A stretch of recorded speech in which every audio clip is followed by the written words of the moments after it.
आपण पाहत आहात सत्याची बाजू मांडणारं हक्काचं न्यूज चॅनल M24 तास।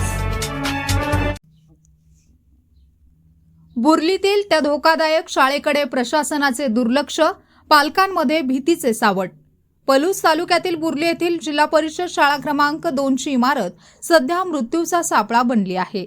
गेल्या 7-8 महिन्यांपासून प्रशासनाने या इमारतीवर धोकादायक असा फलक तर लावला आहे, मात्र ती पाडण्याची तसदी अद्याप घेतलेली नाही। यामुळे विद्यार्थ्यांचा जीव टांगणीला लागला असून पालकांमधून संताप व्यक्त केला जात आहे। सदर इमारतीची अवस्था अत्यंत दयनीय झाली असून प्रशासकीय नियमानुसार तिचे स्ट्रक्चर ऑडिट देखील पूर्ण करण्यात आले आहे। या ऑडिटमध्ये इमारत विद्यार्थ्यांसाठी असुरक्षित असल्याचे स्पष्ट झाले आहे। तरीही ढिम्म प्रशासनाने ही इमारत पाडण्याबाबत कोणतीही हालचाल केलेली नाही।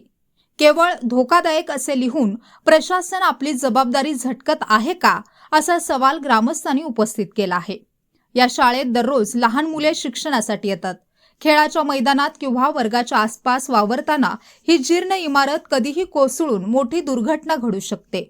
एखाद्या दुर्दैवी घटनेची प्रशासन वाट पाहत आहे का, असा संतप्त सवाल पालक विचारत आहेत। शाळेच्या भिंतींना गेलेले तडे आणि निखळणारे सिमेंट यामुळे परिसरात भीतीचे वातावरण आहे। विद्यार्थ्यांच्या सुरक्षिततेसाठी ही जुनी आणि धोकादायक इमारत युद्ध पातळीवर पाडण्यात यावी।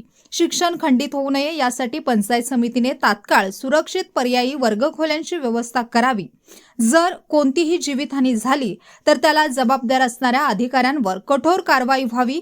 इमारतीवर धोकादायक असे लिहून 8 महिने झाले, मग प्रशासन ही इमारत पाडण्यासाठी कशाची वाट पाहत आहे? लहान मुलांच्या जीवापेक्षा प्रशासकीय सोपस्कार मोठे आहेत का?